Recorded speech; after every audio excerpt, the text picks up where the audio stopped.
today it's not Morrie at Wheelmaster. Most of it is Jim at Wheelmaster, and that's okay. That's my right arm right there. I'm Jim, Morrie's son, and I've been building wheels here at Wheelmaster for well over 30 years, and I'm thinking I've been threading spokes since I was about 12.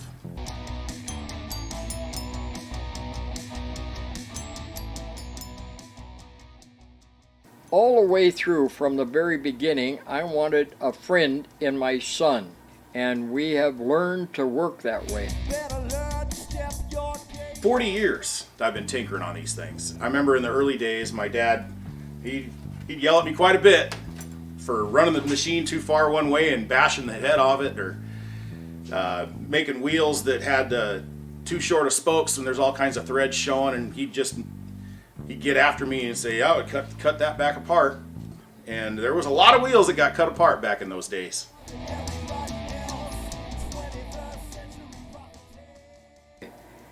I listen to what he has to say. If it's good, I say yes. If it's bad, I tell him what I think about it.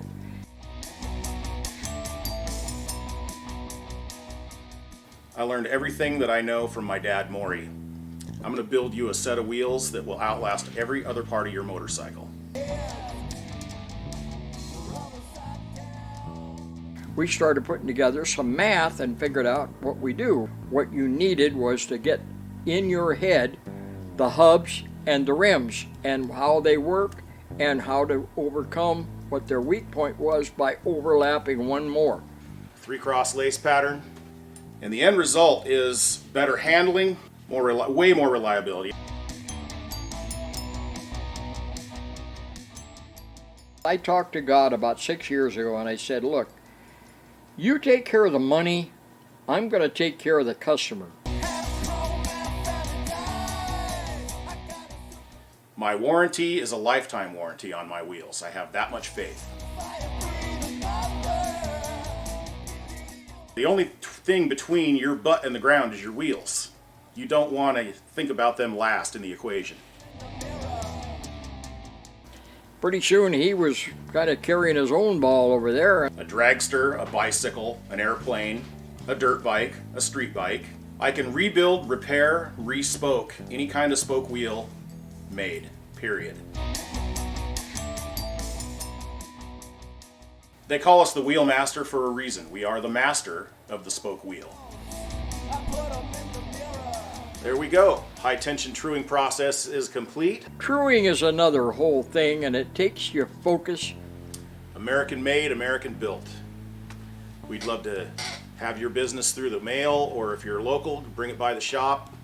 You can visit us at thewheelmaster.com. We have a Facebook page called The Wheelmaster as well. You can contact me through there. Come one, come all. Support your local businesses. You know we need you. Jim out. We are the master of the wheel.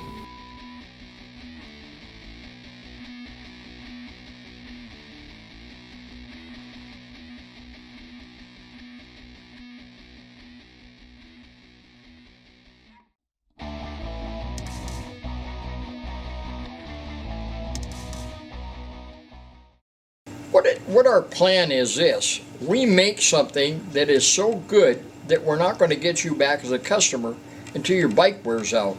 And then you're going to go buy a new bike and come back. In the meantime, your cousin, nephew, uncle, and niece all wonder why your bike is still running and their rear wheel has fell off their bike. Whether it be a shop or a person, when they come in, I'm going to do every bit of knowledge that I have that's good. I'm going to give it to them for whatever I'm doing. And if I can't solve the problem, I'll know somebody that can, and I'll send them to the people that'll take care of them and do it right and not just do it for the money. And it works. People just keep coming. The other thing that I have that helps out so much is my boy Jim. He and his things that he loves to do is he loves the internet, and he's got on there and he has people talking to people all over the world about different things, but all of them will slowly but surely focus into what we do. We build the best wheel that's possible to build, and we do it at a reasonable price. And the next thing you know, you got them coming because they want to see, and then once they see, you got them hooked. They're your best information out there, and they'll tell everybody and their brother to come, to go to see Morrie at Wheelmaster. Actually, today it's not Morrie at Wheelmaster. Most of it is Jim at Wheelmaster, and that's okay. That's my right arm right there. And we work together quite well, and it's because all the way through from the very beginning, I wanted a friend in my son. Not just my son, but a friend. And we have learned to work that way. I listen to what he has to say. If it's good, I say yes. If it's bad, I tell him what I think about it. We oftentimes still do something that he comes up that isn't quite right, but I do things that I come up with that is right too. And sometimes, you have to just test it and see. But I listen to what he has to say, and then we act upon it as a team, and it works. It works 100% all the time. I treat him equal to me. I pay him the same way I get paid. I mean, the same amount of money, because he does more work sometimes than I do even. And he handles almost all the wheels. Once in a while, when things get a little out of hand, I will, come in and maybe true them. But I always just set them down, and I want him to check them after I'm through with them. It's not that I think he's any better. It's just that I want him and I working on the same level, and not me telling him or him telling me what to do. And it works. It really works. He loves me. He cares for me. My wife just passed away in January, and it's like a huge world, a big hole in it. My son has stepped in. I didn't even realize he could cook like he can, but he cooks damn good food. We work here. We're open here 9 to 6, Monday, Tuesday, Wednesday, and Thursday. We're closed Friday, Saturday, and Sunday. My joke about it, and it is a joke, is I'm closed Friday, Saturday, and Sunday. The reason I'm closed on Friday is to fix up all the screw-ups that I do on Monday, Tuesday, Wednesday, and Thursday. That way I get a weekend off without having to worry about it. I don't do too many screw-ups, and Jim doesn't do any either, so, But it's just kind of funny. It works.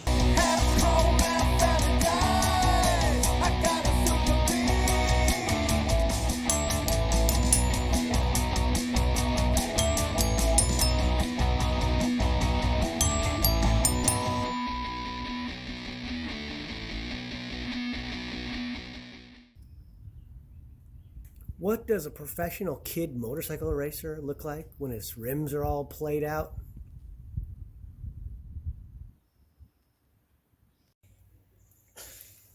What does a professional kid dirt bike rider think when he visits the Wheelmaster?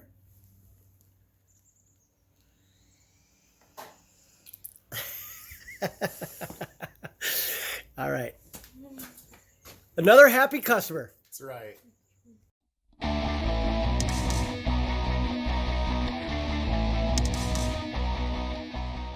I got a guy coming down, but he's got the same problem I am. He's getting older, and he's slowed down a little bit. But he'll be here, and he'll fix it for me, and then I'll be back in the ball game.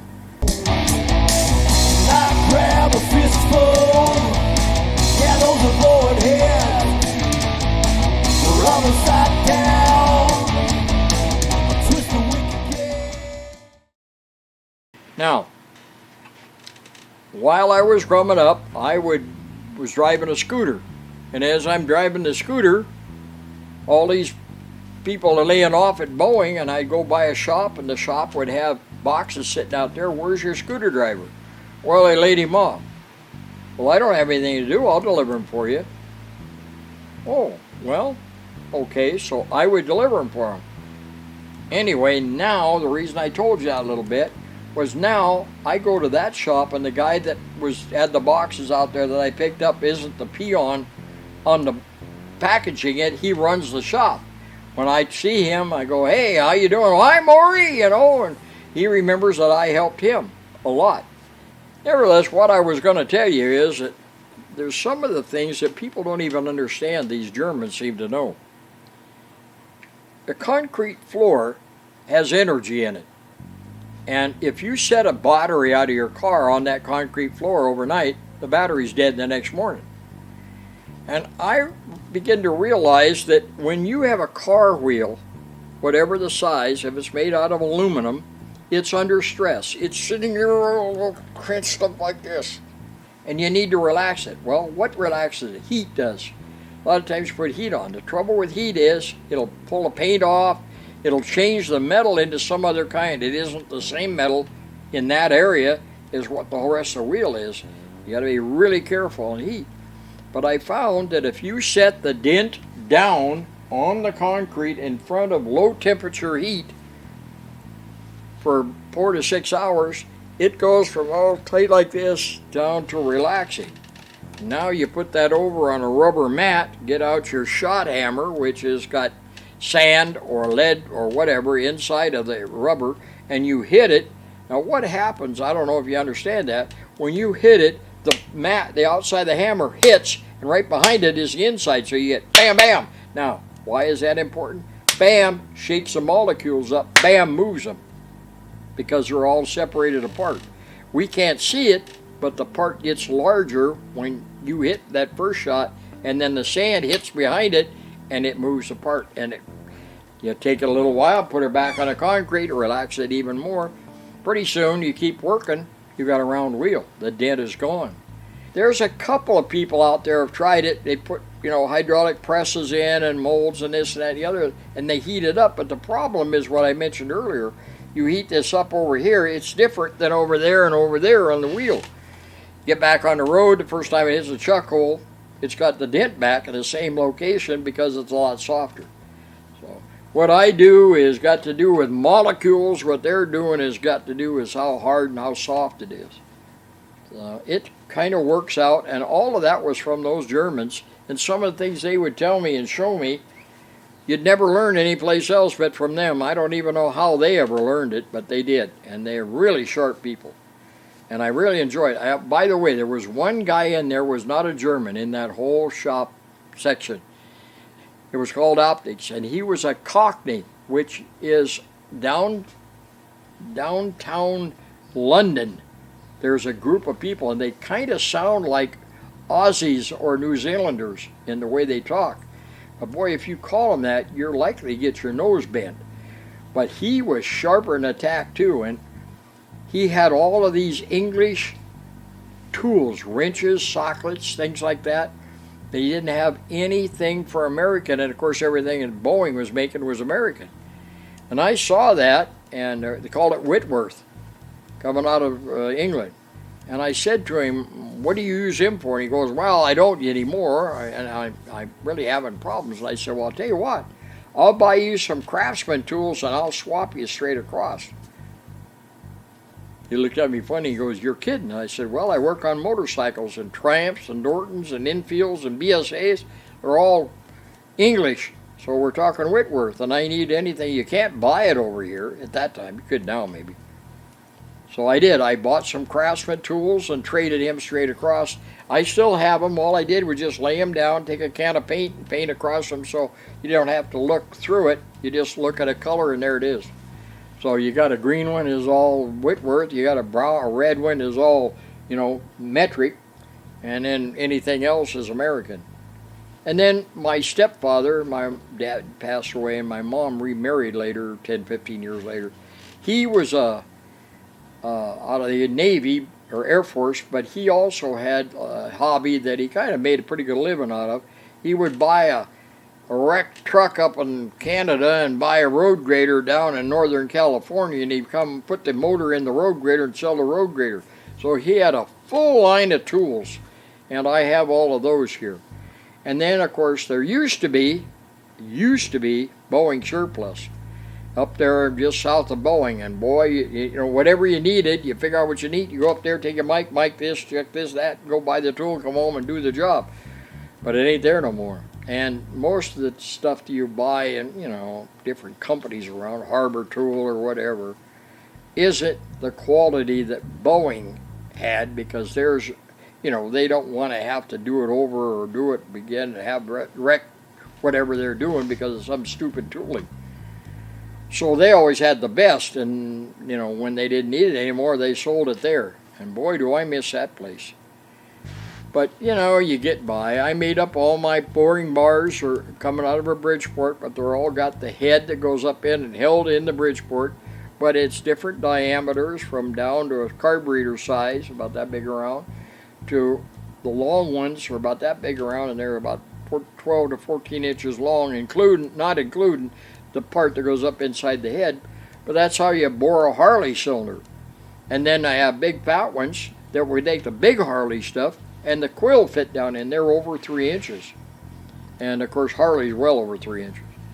So a lot of people don't understand it, but I use carbide tipped tools to bore with, and they'll tell you, if you get with them, maybe not now, but in the old days, they tell you that won't work on cast iron.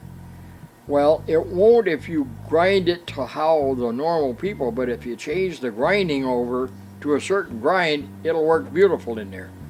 So that's what I've done all these years, use a lathe tool in a boring bar to bore a cylinder. I hone on a Sun & Hone was used originally for rods, and they had a rod sticking out. You set the rod down and honed the rod on that until it was the right diameter, and then put the inserts in, and away you went. I just use it to do the honing on the cylinders. And you got to have all the different size hones, but I have them.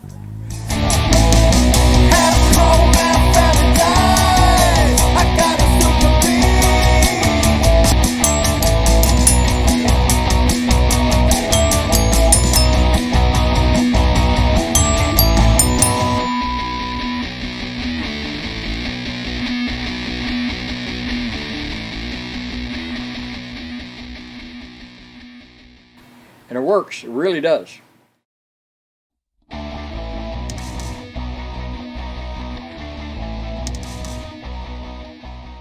I talked to God about 6 years ago, and I said, look, you take care of the money, I'm going to take care of the customer. I grab a fistful, yeah, those are bored heads.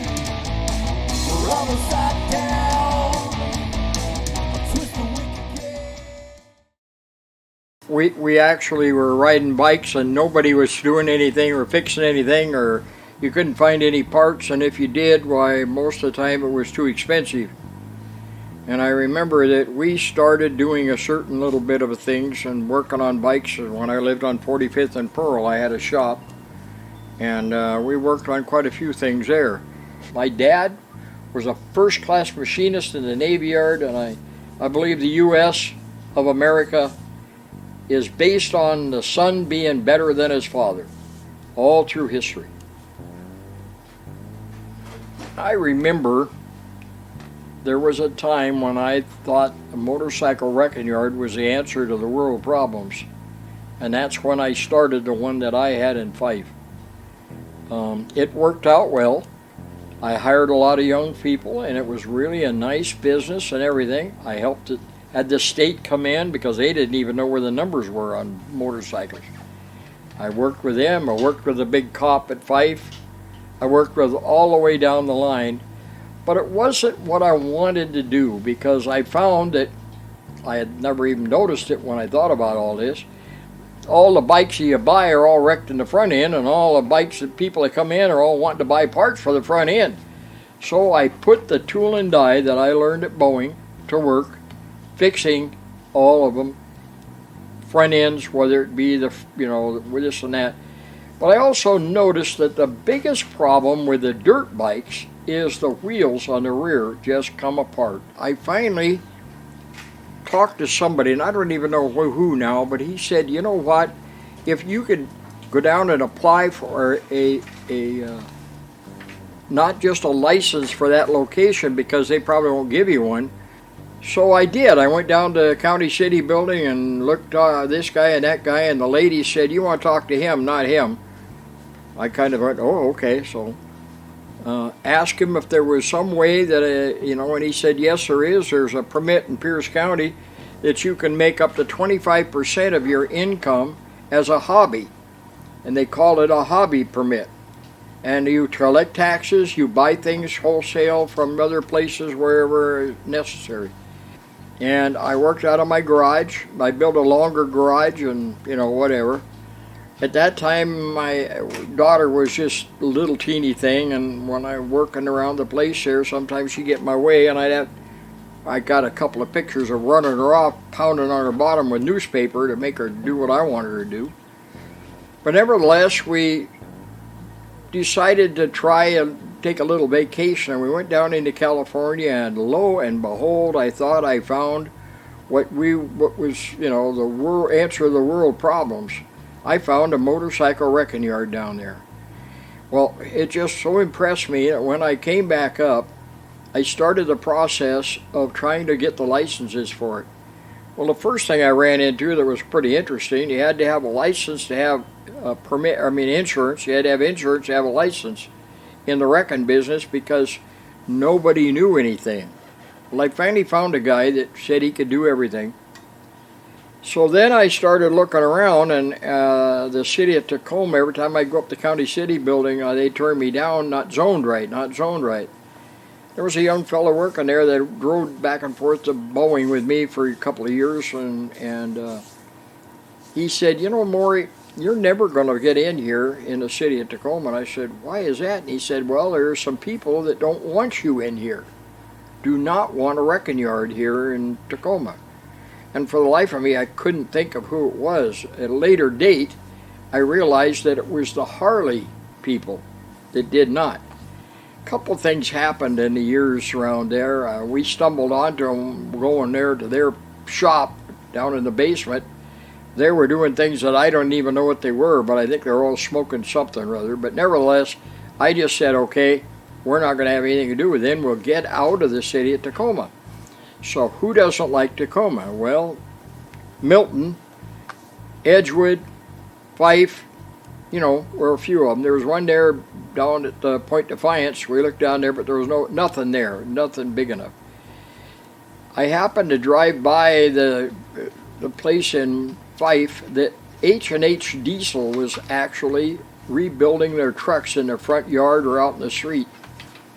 And so I thought, wow, there was a sign on there that they were closing and moving, and I thought, what a great building. So I found out who owned the building, and it was a fella that owned 5 different florist companies. Gilladucci was the name. So I went to see him, and he told me that they were going to be out of there, and he said, if you can keep everything inside the building, and you can get permission from Fife, I'll help you remodel. I'll pay for all the costs to remodel and bring it up to standard, satisfy Fife, and then you can open up. So I went around talking to everybody and whatnot, and there was 9 Japanese farms out in Fife at the time, none of the trucker outfits out there. There was the place up on the corner that rebuilds diesel generators, and there's big propellers in front of it. I can't remember the name of it right now, but anyway, when I went to one of the meetings, the Fife City Council meeting, he was there, and he was one of the big wigs, and there was also those 9 different farmers and an interpreter. Everything you'd say would get interpreted to those guys because they couldn't understand English. Well, just before the meeting came, I came down out of Tacoma with my Toyota pickup, and there'd been a little twister had gone right down Pack Highway right through the middle of Fife. And all of the trees, they were all about 30 foot tall, had been twisted and knocked over in the street. And there's one guy standing there with his saw cutting them up, and I stopped and said, "Where's your help?" He said, "I don't have any." I said, "You got to be kidding. You'll be 10 years getting this." He said, "I know. It upsets me." I said, "Well, I don't have anything to do. I got a chainsaw. Could I help?" And he goes, "Why?" And I said, "Well, because I don't have anything to do, and I want to show off, I guess." Yeah, so about that time, the cop car pulled up alongside of us here. I said, "Who was you?" And I told him. He said, "What are you doing?" I said, "I'm going to help him cut all these stings out here. There's nobody else helping him." He goes, he's a great big guy. He's 6'8" tall, 300 and some pounds. So he's intimidating, to say the least. But anyway, he said, well, what are you going to do? And I said, well, I'll cut him up, let him drag him out, and throw him in the big truck he's got. Well, okay, so he gets in his car and leaves. Anyway, I went and helped. I worked 2 days there, actually. And a little while later, we got a board meeting, and I go to the meeting, and of course, I'm actually trying to get permission to be in the city of Fife in that building. So I'm sitting there, the guy from up above, up the corner with the big propellers and all the generators and stuff for sale, he's there too. And then there's an interpreter and a couple of guys. And they're asking me questions and whatnot. And they're trying to tell me that, you know, they can't have anything happening outside that building. And I explained to them that anything with motorcycles, you have it outside the building, somebody's stealing anyway. So it'll all be inside. Oh, okay. So anyway, we're going along, and about that time, the door flies open. Now, I'm serious. It flies open. In walks this cop. He looks all around. He points at me, and he said, he's a good guy. And he turned around and walked out. Well, now, if you're a little ornamental guy, you know, and you got a little farm out there, and you're having questions of whether you should help me out or not, if the cop that controls the whole area comes in and says he's a good guy, you ain't going to go against him. And so 100% go. And Gilladuce, he paid for everything. We remodeled and moved in. And interesting enough, the state of Washington, the state patrol, had no idea where the numbers for most of the motorcycle brands was at on the frame, on the engine. On the frame they knew because they all are on the steering head. But I set up a thing down at the end of the building where they could go in and take pictures of where all of them was. So every time I'd get in something new, a Triumph, a BSA, or a Harley, or an Indian, or whatever, I'd call them and they'd send a guy out and he'd take pictures of where all of the different numbers were on the thing. And actually that was one of the reasons that I made it, because I had the cops kind of wanting to know what I'm involved in, you know. So, excuse me a minute. This is Morrie. How can I help?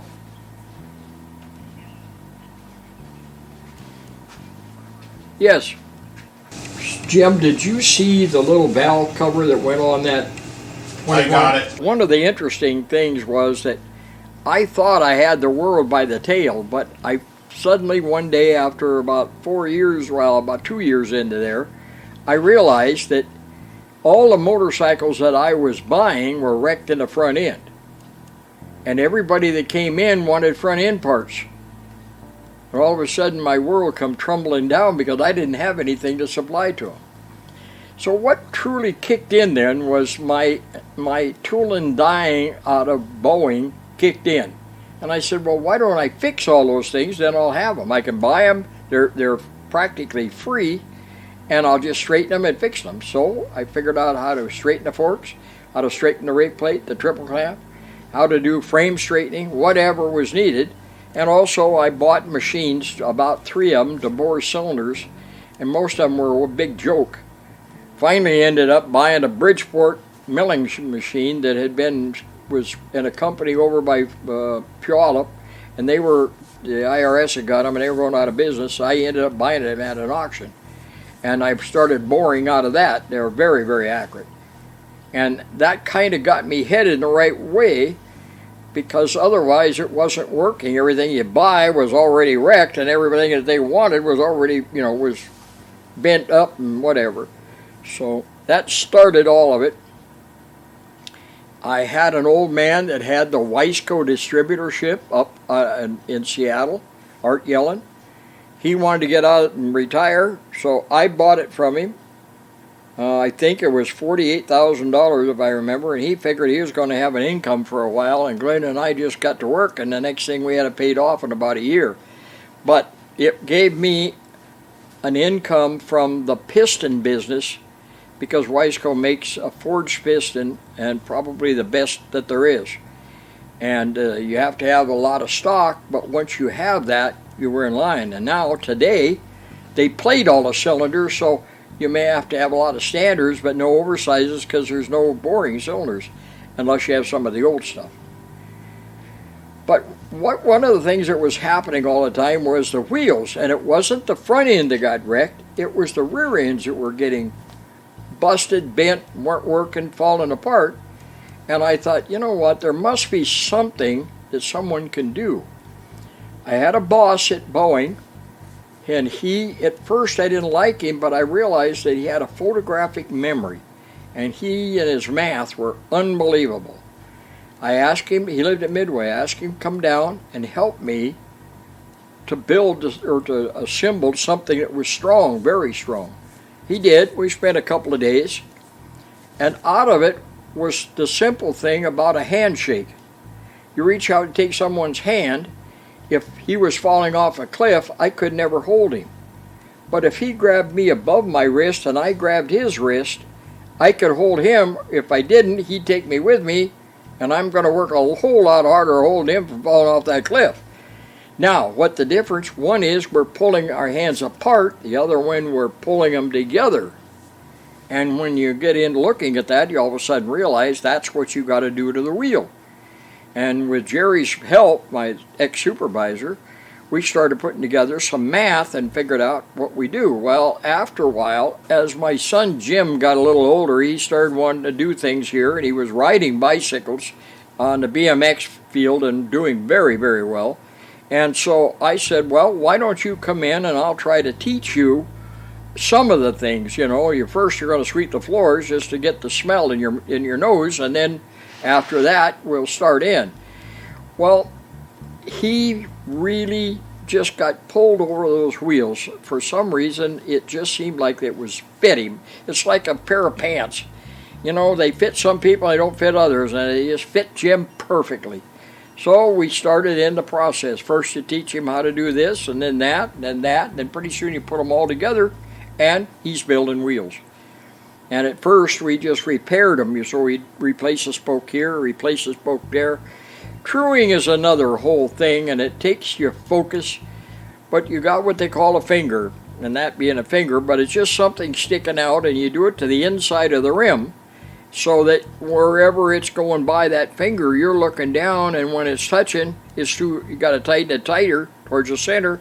When it's not touching, you got to let it back off a little. So you tighten here, loosen there. And then once you get it round, then you can move it sideways by using the outside spoke to pull it in and the inside spoke to pull it out. Pretty soon he was kind of carrying his own ball over there, and I started moving bigger and bigger in what I was doing. Also, during that period of time, they started quitting the two-cycle motorcycle and started building the four-cycle bike, which is today's bike. And the pistons got way shorter, but bigger around, and they went from 2-valve to 4-valve on a single cylinder. And the camshafts are higher drop and quicker drop, and you know, all kinds of different things. And of course, I had done all that, but you need to kind of catch up with what they're doing so that you know what their thought and their way of doing things. And I started talking to people. There were some automobile places that one of the boys was racing, Waterhouse Motors. We worked on his bike, made things run for him, made him go fast, built him good wheel, whatever. I went to them and talked about what is it that the four-stroke has that's going to happen, and what is the difference of how they grow newer. Well, one of the things is they do a shorter piston to get the weight down, so they don't have to have the inertia involved in the valve or the piston direction change. And they went all through all that, and most of it went over my head, but I got the idea because I noticed the pistons went from a 4-inch high piston and 2 inches in round to a 1.5-inch wide, 2-inch round piston. And the stroke changed to a short stroke and not a long stroke. So what difference is that? Well, the long stroke is for torque. Excuse me. The short stroke is for RPM, because it takes too long to get from there to here to go too fast. So here, fast, fast, fast. This is power. And every stroke on a 2-stroke is a fire, but every stroke is not a fire on a 4-stroke. Every other one. So it has to go up and down, up and down. And it's the second up and down that fires and makes the power.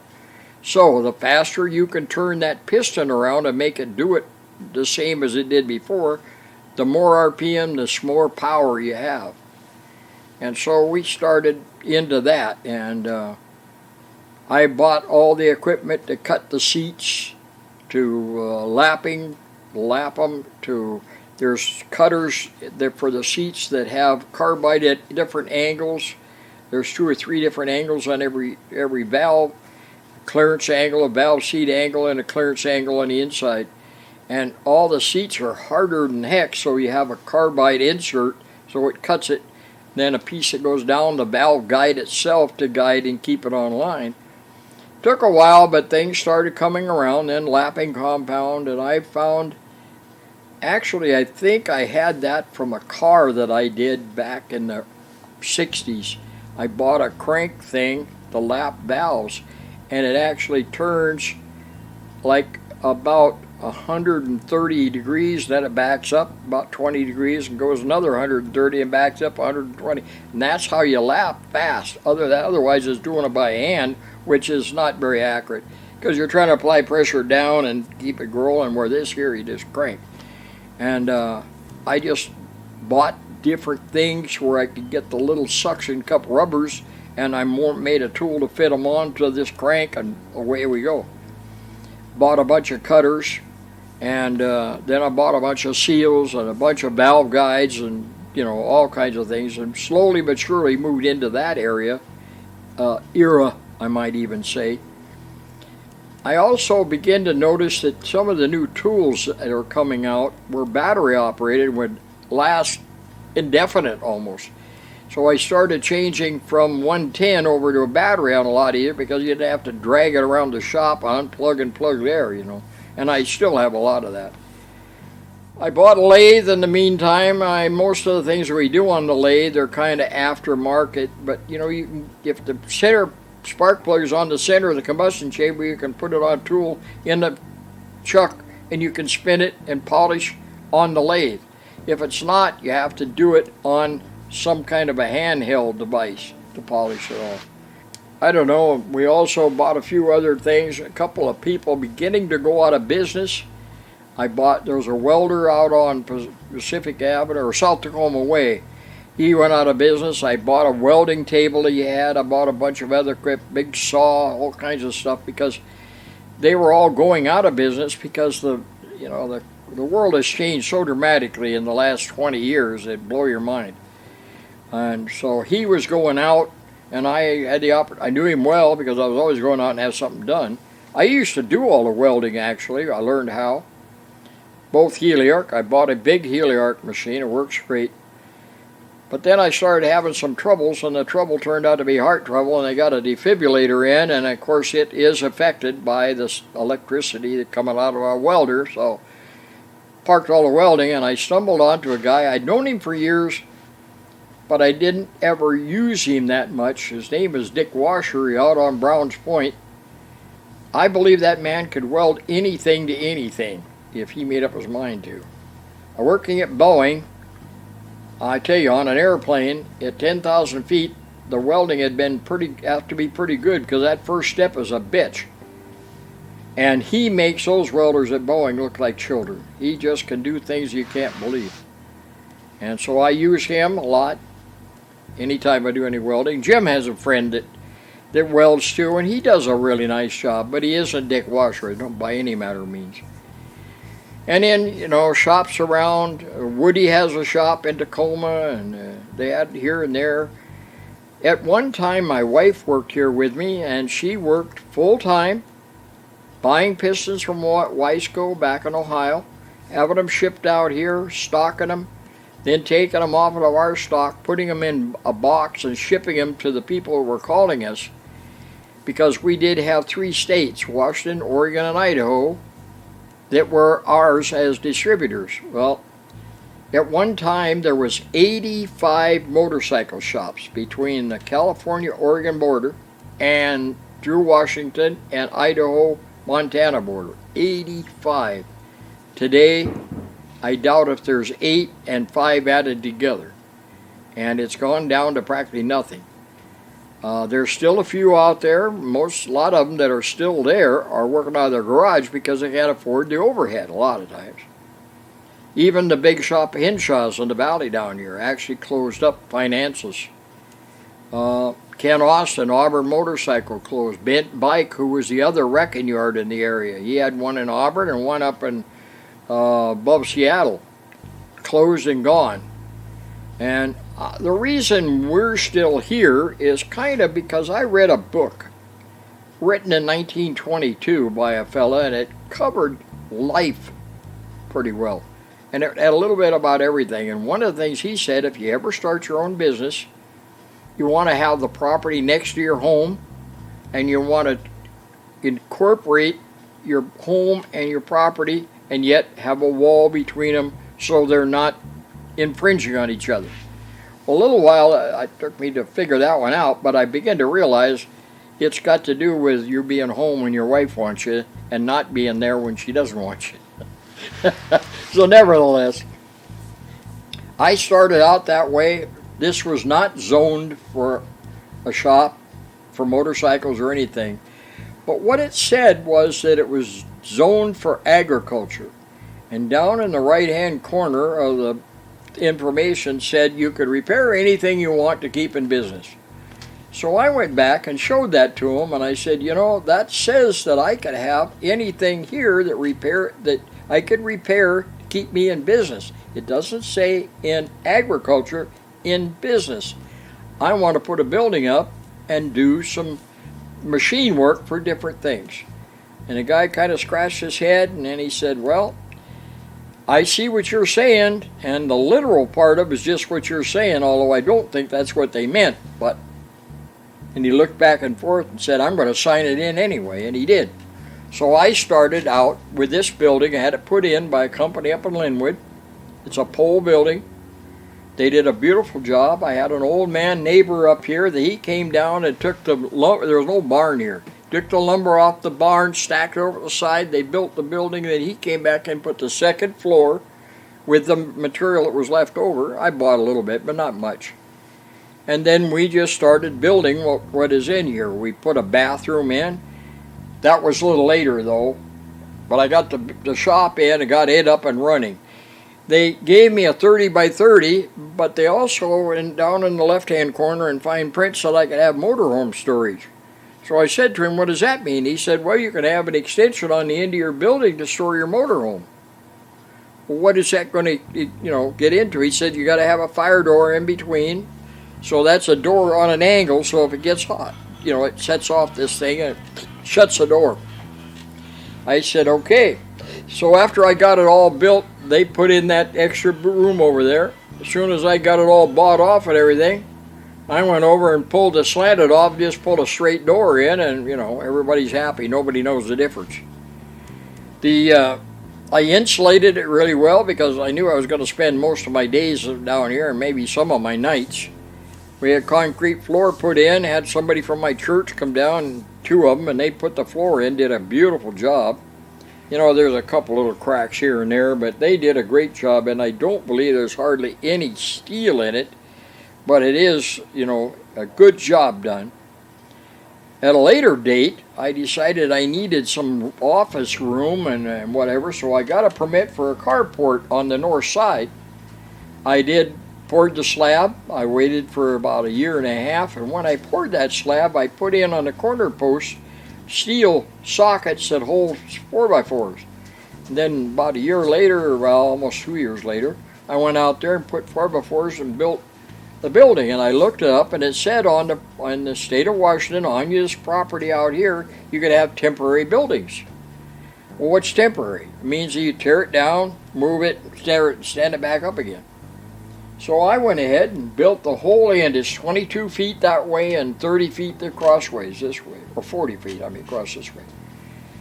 One day I hear a beep beep on my alarm, and I look up at my television thing up there and hear somebody with a clipboard stand out there. So I go out, can I help you? And he said, well, I think this building is a little bit bigger than what your permit goes for. I said, well, no. He said, well, your permit is 40 feet by 30, and he said, well, it looks a little bigger. I said, well, yeah, it is, but that's all temporary. And he said, well, it don't look temporary to me. And I said, well, what's temporary? What it says is, tear it down, move it over here, and put it back up again. Yeah? Come on inside. So he came in, and I showed him even the plasterboard is screwed on rather than nailed on. Because I don't care where the screw heads show. What difference does it make? He kind of laughed and shook his head, and he goes, well, I'll be damned. You kind of got me there. And he said, oh, heck with it. He signed it off.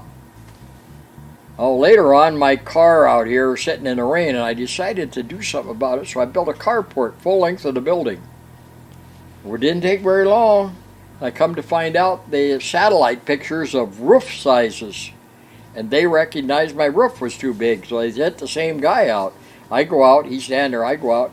He stands there, I know, I see it's all bolted together, so it's temporary. Yeah, yep, so that's kind of how I'm here. Now, why am I here and how can I get away with it? I'm here all day long, during the day, and all of my neighbors are gone to work. So they're very vulnerable in this while they're gone.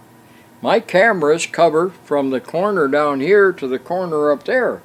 If anybody does anything, I pick it up on my cameras and do something about it. One day across the street, down on the next street down, right on the edge of it, I heard beep, beep, and I look, and I can camera, and lo and behold, here's two guys all on a boat from the back of their house out. Well, I go out, said, hey, I don't think you can do this because you're, unless Dwayne is here. And he said, oh, that's all right. I'm Dwayne's brother-in-law. I said, well, I don't really care who you are. Unless Dwayne is here, you're not going to haul that boat or anything else out from behind your house. And he said, you honestly think you're going to do something about with us two guys? And I said, I wouldn't worry about me, buddy. I'd worry about my son standing over there with a rifle on you. That's who the guy I'd worry about. So they went and set the thing down and stomped off, drove off. Sure enough, it was his brother-in-law, but Dwayne came over and said, thank you. Well, I've had other ones where we picked that up. People pull dumb things, that's why they don't argue. We don't make loud noise at night, and they love to have us here because we kind of watch over them, you might say. And if they break something, we can repair it, we do it. We've moved on from just a machine shop that does things because we love the wheels. We've moved on and moved on and moved on. I bought upstairs is probably, I'm making a guess, but I'd say 300, 350 rims, either used or new. And we buy from different companies that, manufacture, whether they're steel or aluminum. I ran into a company that actually has their rims made by the large manufacturer. XL makes most of them, but they want so much money, and this company buys them by the hundreds, but they sell them cheaper to a dealer. And I ran into them. We got to know them. And I call them up. I order a minimum of 5. They got them here in 2 days, and they're usually about a third less in cost. Well, that third goes into my pocket, or otherwise I couldn't stay in business because the rims are so high nowadays. So a lot of things today is either anodized or it's powder coated and not chromed. And we stock almost anything you need. If you don't, I have probably 8 different places I can buy them, from Buchanan's in California to SRT in California. There's places back east. I buy, for instance, I used to do crankshafts, the big ones for watercraft, twins and triples. But I found a place in Florida that'll do it for me. They'll ship them back and forth. I don't make quite as much money, but I can make, 25%, and that's enough. I can get by with it. And what I do is I will order it, put it on a cart. It comes in. When I get it, I get the parts from whoever I'm doing it for, and I ship it back in the same box that shipped it in. And the big secret is when you get the money to pay at least a majority on your credit card, that you charge that part, or otherwise you get in trouble. Because if you put all your money in the bank and don't pay it on the credit card, you get yourself in trouble. I've been there. And you have to do it in the will of the Lord. That's the other thing. You got to ask Him before you set the path out. And if that's the right path, He'll tell you, you can feel it, you know it, it's happening. And that's how come we're still here and many, many other shops are not. And Jim and I will be here long after any of the rest of them ever dream of being here, because of the fact that we do a few things. One is we have property that we own. We don't have rent on. We don't have hardly any overhead. We put out a job that is like we're working for God rather than we're working for money. And we make sure that we take care of the people. And God takes care of that money and gets it to us. We do fine. We make a good living and we get along great. And that's the other thing. Don't challenge the other person above and beyond, but challenge them to stay in that groove of really the best. And it works. He does it to me and I do it to him. Anyway, we'll be here long after the others have all gone by the wayside, believe me. Thanks for coming to the Wheelmaster. We started out as Morrie's Wheels and now it's Morrie Cycle Shop and then finally the Wheelmaster because we are the master of the wheel. Either we make them right or we take the dents out of them and make them round again. Thanks now. Later. Dude, you are so cool. Your dad is so cool.